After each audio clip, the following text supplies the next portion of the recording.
আসসালামু আলাইকুম। আজ একটা গল্প শুনবে, কিন্তু আগে একটা দৃশ্য কল্পনা করো। একজন মানুষ, হাত বাঁধা, সামনে বিশাল অগ্নিকুণ্ড। চারদিকের মানুষ চিৎকার করছে, রাজার সৈন্যরা আগুনে ঘি ঢালছে।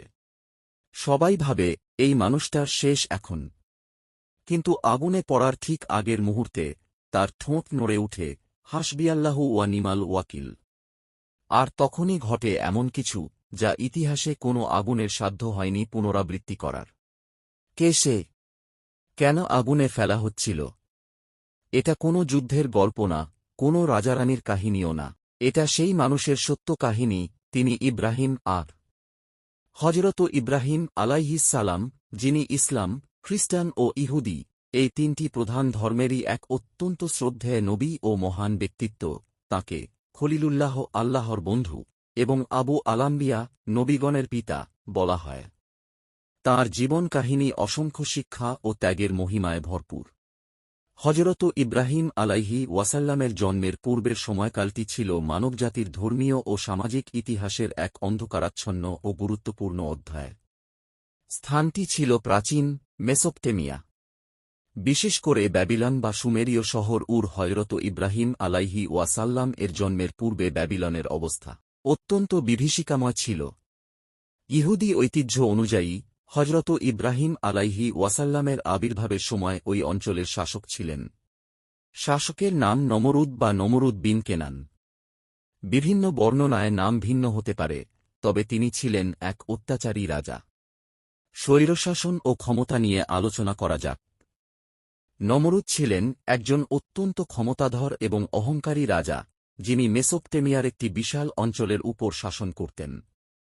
কোনো বর্ণনা অনুযায়ী তিনি নিজেকে পৃথিবীর 4 কোণে রাজত্বকারী, 4 জন অবিশ্বাসী, কাফির রাজার অন্যতম মনে করতেন। নমরুদের প্রধান সমস্যা ছিল তার খোদা দাবি। সে শুধু রাজা হিসেবেই সন্তুষ্ট ছিল না, বরং তার প্রজাদের কাছে নিজেকে উপাস্য বা রব হিসেবে দাবি করত। এই অহংকারী ছিল তার এবং হজরত ইব্রাহিম এর মধ্যেকার মূল সংঘাতের কারণ। রাজার আদেশই ছিল চরম আইন। জনগণ বাধ্য ছিল তার নির্দেশ মেনে চলতে এবং তার উপাসনা করতে। তার রাজ্যে কোনো ধর্মীয় স্বাধীনতা ছিল না। বাবেল টাওয়ার নিয়ে কিছু কথা বলি। বাইবেলীয় ও ইসলামিক ঐতিহ্যের কিছু বর্ণনায় নমরুদ আসমানের সৃষ্টিকর্তার বিরুদ্ধে যুদ্ধ করার অহংকারে বিশাল এক অট্টালিকা বা উঁচু টাওয়ার তৈরি করার নির্দেশ দেয়, যা পরবর্তীতে বাবেল টাওয়ার নামে পরিচিতি লাভ করে। যদিও এটি ইব্রাহিম এর সময়ের কাছাকাছি সময়ের ঘটনা। ধর্মীয় ও বিশ্বাসগত অবস্থা ছিল এমন যে ঘোর পৌত্তলিকতা। ইব্রাহিম আলাইহি ওয়াসাল্লামের জন্মের পূর্বের এই সমাজটি ছিল নির্ভেজাল শিরক বা বহুঈশ্বরবাদে নিমজ্জিত। মূর্তি পূজা এটাই ছিল সমাজের প্রধান ধর্মীয় প্রথা। বিভিন্ন দেবদেবী, মানুষের তৈরি প্রতিমা এবং প্রাকৃতিক শক্তির প্রতীক হিসেবে মূর্তির পূজা করা হতো। দেবতা তৈরির কারিগর হিসেবে ইব্রাহিম আলাইহি ওয়াসাল্লামের নিজের পিতা ছিলেন এই মূর্তিগুলোর একজন প্রধান নির্মাতা বা কারিগর। মূর্তির ব্যবসা ছিল একটি লাভজনক পেশা। গ্রহণক্ষত্রের পূজাও ছিল তখনকার সময়ে অন্যতম। মূর্তি পূজার পাশাপাশি আকাশের জ্যোতিষ্ক, যেমন চাঁদ, সূর্য ও তারা বিশ্বাস করত এই জ্যোতিষ্কগুলো মানুষের ভাগ্য নিয়ন্ত্রণ করে। ইব্রাহিম আলাইহি ওয়াসাল্লাম যৌবনে এদেরকে পর্যবেক্ষণ করেই ধীরে ধীরে এই উপাসনাগুলো প্রত্যাখ্যান করেন। মন্দির ও পুরোহিত্য ছিল তখন। শহরে বড় বড় উপাসনালয়, জিগুরাত ছিল, যেখানে দেবদেবীর মূর্তি রাখা হতো। পুরোহিতরা ছিল সমাজের অত্যন্ত ক্ষমতাশালী শ্রেণী, যারা রাজা ও সাধারণ মানুষের মধ্যে ধর্মীয় আচার অনুষ্ঠান পরিচালনা করত। তাওহীদের অনুপস্থিতি ছিল তখনকার মানুষের মধ্যে। তারা এক আল্লাহর একত্ববাদ, তাওহীদ বলতে কিছুই বুঝত না। জনগণ তাদের জীবন, মৃত্যু, রুজি ও ভাগ্যকে অসংখ্য কল্পিত দেবদেবীর সাথে জুড়ে দিয়েছিল। সামাজিক ও অর্থনৈতিক অবস্থা। শহুরে সভ্যতা নিয়ে আরও বলা যায়। মেসোপটেমিয়া তখন পৃথিবীর অন্যতম উন্নত ও প্রাচীনতম সভ্যতা ছিল। ইব্রাহিম আলাইহি ওয়াসাল্লামের জন্মস্থান ছিল একটি সমৃদ্ধিশালী সুমেরীয় শহর, যা ইউফ্রেটিস নদীর তীরে অবস্থিত ছিল। এখানে কৃষি, বাণিজ্য ও শিল্পকলা উন্নত ছিল। তখনকার সময় সমাজে প্রবীণদের প্রতি সম্মান দেখানোর প্রথা ছিল। এই কারণেই ইব্রাহিম আলাইহি ওয়াসাল্লাম তাঁর পিতাকে, যিনি মূর্তির কারিগর ছিলেন, প্রথমে অত্যন্ত বিনয় ও সম্মানের সাথে দাওয়াত দিয়েছিলেন। ভবিষ্যৎ গণনা করার মধ্যেও তারা শিরক করত। জ্যোতিষশাস্ত্র, অ্যাস্ট্রোলজি এবং ভবিষ্যৎ গণনা, ডিভিনেশন ছিল একটি সাধারণ চর্চা। রাজকীয় দরবারে এর কদর ছিল অনেক বেশি। রাজা নমরুদ তাঁর জ্যোতিষীদের পরামর্শে চলতেন। ইসলামী ও ইহুদি বর্ণনা অনুযায়ী ইব্রাহিম আলাইহি ওয়াসাল্লামের জন্মের কিছুকাল আগে জ্যোতিষীদের ভবিষ্যদ্বাণী ছিল যে রাজা নমরুদের জ্যোতিষীরা আকাশে এক বিশেষ জ্যোতি বা নক্ষত্রের উদয় দেখতে পান। তারা ভবিষ্যদ্বাণী করে যে এই সময়কালে এক শিশু জন্মগ্রহণ করবে, যে একদিন তাদের প্রচলিত ধর্ম ও রাজার কর্তৃত্বকে চ্যালেঞ্জ করবে এবং মূর্তি পূজার সমাপ্তি ঘটাবে। শিশু হত্যার নির্দেশ দেয়া শুরু করল নমরুদ। এই ভবিষ্যদ্বাণী শুনে নমরুদ অত্যন্ত আতঙ্কিত হন। তিনি ঠিক ফেরাউন যেমন হযরত মূসা আলাইহি ওয়াসাল্লামের জন্মের আগে করেছিল, তেমনি নির্দেশ জারি করেন যে ওই সময়কালে সমস্ত নবজাতক পুত্র সন্তানকে হত্যা করতে হবে। এই কঠোর পরিস্থিতির কারণেই হযরত ইব্রাহিম আলাইহি ওয়াসাল্লাম এর জন্ম হয় অত্যন্ত গোপনীয়তা ও আড়ালের মধ্যে। তাঁর মা তাঁকে শহরের বাইরে একটি গুহায় বা নির্জন স্থানে লুকিয়ে রেখেছিলেন, যাতে নমরুদের সৈন্যরা তাঁকে খুঁজে না পায়। সংক্ষেপে বলা যায়, হযরত ইব্রাহিম আলাইহি ওয়াসাল্লাম এর জন্মের আগের মেসোপটেমিয়া ছিল এমন এক সভ্যতা, যা ছিল একদিকে যেমন অর্থনৈতিকভাবে সমৃদ্ধ, অন্যদিকে তেমনি ধর্মীয়ভাবে চরমভাবে ভ্রান্ত। রাজা নমরুদ নিজেকে খোদা দাবি করত। সমাজের প্রতিটি স্তরে ছিল মূর্তি পূজা ও গ্রহণক্ষত্রের উপাসনা, এবং এই সবের বিরুদ্ধে সামান্যতম প্রতিবাদ করলেই নেমে আসত রাজার তরফ থেকে চরম শাস্তি। এমন এক প্রতিকূল পরিবেশে জন্ম নিয়েছিলেন আল্লাহর বন্ধু, একত্ববাদের মশালবাহী হযরত ইব্রাহিম আলাইহি ওয়াসাল্লাম। হযরত ইব্রাহিম আলাইহি ওয়াসাল্লাম যখন বাল্যকাল পেরিয়ে যৌবনে পা রাখেন, তখন তাঁর চিন্তাভাবনা ও আল্লাহর প্রতি তাঁর সহজাত জ্ঞান, ফিতরাত আরও গভীর ও দৃঢ় হতে থাকে। এক তাওহীদের পথে যৌবনের প্রথম পদক্ষেপ। তিনি প্রথমে মূর্তি বা প্রতিমার পূজা নয়, বরং তাঁর সমাজের লোকেরা যেসব প্রাকৃতিক শক্তির পূজা করত, সেগুলোর অসারতা প্রমাণ করার সিদ্ধান্ত নেন।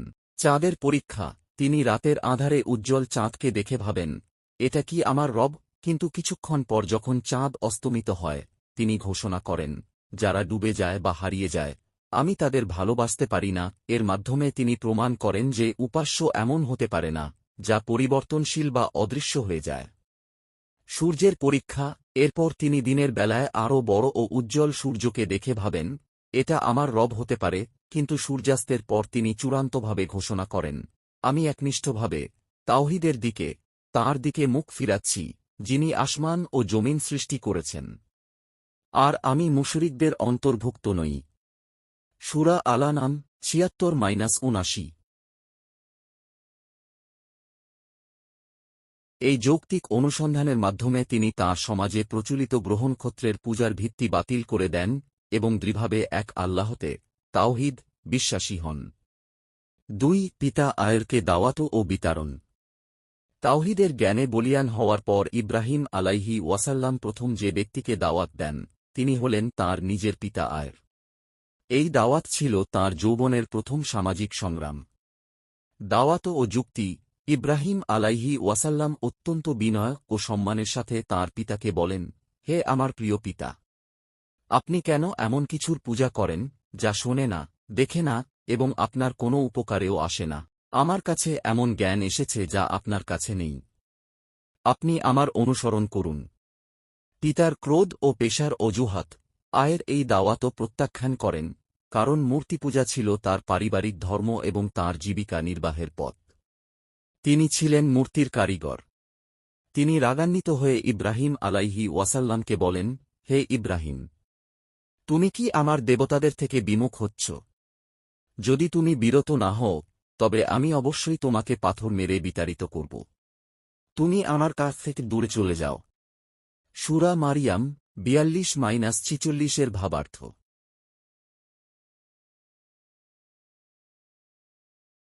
ইব্রাহিম আলাইহি ওয়াসাল্লাম জানতেন যে তাঁর কওমকে সরাসরি চ্যালেঞ্জ করে কোনো লাভ হবে না।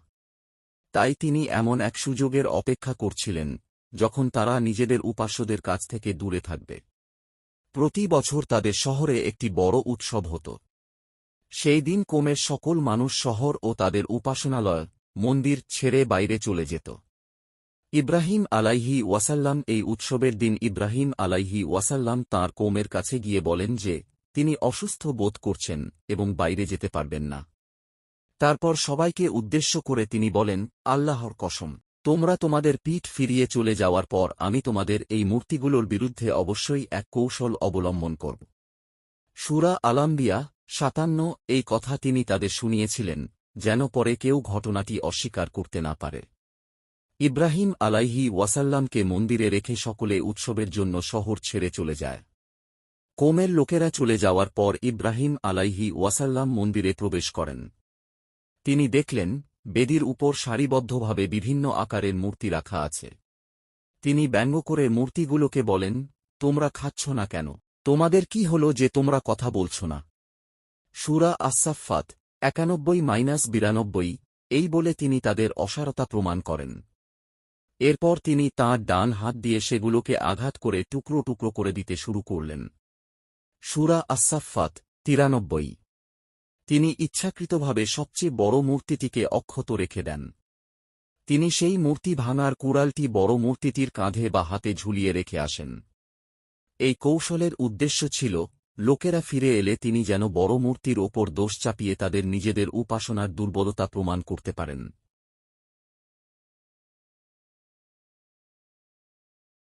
উৎসব শেষে লোকেরা শহরে ফিরে আসে এবং মন্দিরের ভেতরে প্রবেশ করে ধ্বংসলীলা দেখে স্তম্ভিত হয়ে যায়। চিৎকার করে ওঠে, আমাদের উপাস্যদের সাথে এই কাজ কে করল? নিশ্চয়ই সে বড়ই জালিম, অত্যাচারী। ইব্রাহিম আলাইহি ওয়াসাল্লামকে সন্দেহ। তখন কিছু লোক বলে, আমরা এক যুবককে তাদের সমালোচনা করতে শুনেছি, তাকে ইব্রাহিম বলা হয়। ইব্রাহিম আলাইহি ওয়াসাল্লামকে গ্রেপ্তার করে রাজা নমরুদের দরবারে বা বিচারকের সামনে হাজির করা হয়। তারা তাঁকে জিজ্ঞেস করল, হে ইব্রাহিম, আমাদের উপাস্যদের সাথে এই কাজ কি তুমি করেছ? ইব্রাহিম আলাইহি ওয়াসাল্লামের বুদ্ধিদীপ্ত জবাব। এটাই ছিল এই কাহিনীর সবচেয়ে গুরুত্বপূর্ণ মুহূর্ত। ইব্রাহিম আলাইহি ওয়াসাল্লাম অত্যন্ত বুদ্ধি খাটিয়ে তাদেরকেই তাদের উপাসনার ত্রুটি বুঝতে বাধ্য করলেন। ইব্রাহিম আলাইহি ওয়াসাল্লাম জবাব দিলেন, বরং এই কাজটি তো করেছে এদের মধ্যেকার এই বড় মূর্তিটি।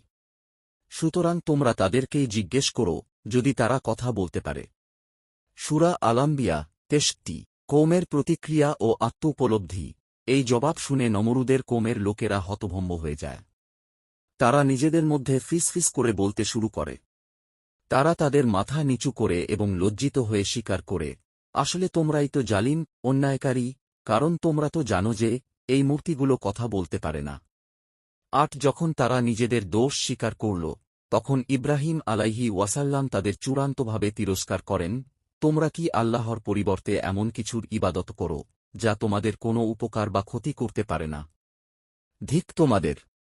এবং আল্লাহ ব্যতীত তোমরা যাদের ইবাদত কর তাদেরও তোমরা কি বোঝ না? সূরা আল-আম্বিয়া ৬৬-৬৭। ইব্রাহিম আলাইহি ওয়াসাল্লামের এই কৌশল সফল হয়েছিল। তিনি যুক্তির মাধ্যমে প্রমাণ করে দিলেন যে তারা এমন এক উপাস্যের পূজা করছে যে নিজের অস্তিত্ব রক্ষা করতে পারে না আর কথাও বলতে পারে না। এই যুক্তিতে পরাজিত হয়েই নমরুদ ক্রোধে অন্ধ হয়ে তাঁকে আগুনে পুড়িয়ে মারার নির্দেশ দেয়। এবার আমরা আলোচনা করব হযরত ইব্রাহিম আলাইহি ওয়াসাল্লামকে আগুনে নিক্ষেপের মুহূর্তগুলো নিয়ে। আলাইহি ওয়াসাল্লামকে আগুনে নিক্ষেপের জন্য বিশেষভাবে তৈরি করা গুলতিতে বেঁধে রাখা হয়েছিল। চারদিকে তখন লক্ষ লক্ষ মানুষ সেই ভয়াবহ দৃশ্য দেখার জন্য অপেক্ষমান। আগুনের লেলিহান শিখা এত প্রচণ্ড ছিল যে কোনো মানুষ তার কাছে যেতে পারছিল না। ওই চরম মুহূর্তেও ইব্রাহিম আলাইহি ওয়াসাল্লাম ছিলেন শান্ত ও দৃঢ়। তাঁর মনে বিন্দুমাত্র ভয় ছিল না, কারণ তিনি বিশ্বাস করতেন যে যদি আল্লাহর ইচ্ছা না থাকে তবে কোনো আগুনই তাঁকে জ্বালাতে পারবে না। আর তখনই জিবরাইল আলাইহিস সালামের আগমন ঘটে। সহিহ হাদিস এবং নির্ভরযোগ্য তাফসির অনুযায়ী ইব্রাহিম আলাইহি ওয়াসাল্লামকে যখন আগুনে নিক্ষেপ করা হচ্ছিল তখন ফেরেশতাদের প্রধান হযরত জিবরাইল আলাইহিস সালাম তাঁর সামনে উপস্থিত হন এবং জিজ্ঞেস করেন, ৭২ হে ইব্রাহিম, আপনার কি কোনো সাহায্যের প্রয়োজন আছে? আপনি যদি চান আমি এখনই এই আগুন নিভিয়ে দিতে পারি। ইব্রাহিম আলাইহি ওয়াসাল্লামের উত্তর, তাওয়াক্কুল। ইব্রাহিম আলাইহি ওয়াসাল্লাম দৃঢ়ভাবে জবাব দেন, আমার প্রয়োজন কেবল আল্লাহর কাছেই। তাঁর দিকেই আমার পূর্ণ ভরসা। আমার জন্য আমার রবই যথেষ্ট, তিনিই সর্বোত্তম কর্মবিধায়ক। তিনি সেই ঐতিহাসিক বাক্য হাসবিয়াল্লাহু ওয়া নিমাল ওয়াকিল উচ্চারণ করেন। তিনি কোনো সৃষ্টির সাহায্য চাইলেন না, সরাসরি আল্লাহর ওপরই নির্ভর করলেন। ইব্রাহিম আলাইহি ওয়াসাল্লাম যখন আল্লাহর ওপর পূর্ণ ভরসা করে নিজেকে নিয়তির হাতে সঁপে দিলেন, ঠিক তখনই আল্লাহ সুবহানাহু ওয়া তাআলা সেই আগুনের প্রতি সরাসরি ও অলৌকিক নির্দেশ জারি করেন। আল্লাহর বাণী, আল্লাহ তাআলা আগুনকে উদ্দেশ করে বলেন, আমরা বললাম, হে আগুন, তুমি ইব্রাহিমের জন্য শীতল, বারদান ও শান্তিদায়ক, সালামা হয়ে যাও। সূরা আল-আম্বিয়া ২১-৬৯। ফেরেশতাদের ভূমিকা। এই আয়াত থেকে বোঝা যায়, আল্লাহ কোনো ফেরেশতাকে আদেশ দিয়ে আগুনকে শীতল করাননি, বরং সরাসরি নিজের কুদরতের মাধ্যমে আগুনকে আদেশ করেছিলেন। আগুনের প্রকৃতি পরিবর্তন করার জন্য তাঁর কেবল একটি আদেশই যথেষ্ট ছিল। অলৌকিকতার প্রকাশ ও ফলাফল। আল্লাহর আদেশ কার্যকর হওয়ার সাথে সাথেই আগুনের প্রকৃতি সম্পূর্ণ বদলে যায়।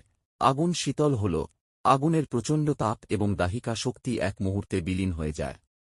আগুন এমনভাবে শীতল হয়ে যায় যে তা ইব্রাহিম আলাইহি ওয়াসাল্লামের জন্য আরামদায়ক স্থানে পরিণত হয়। অন্যান্য ক্ষতির আশঙ্কা।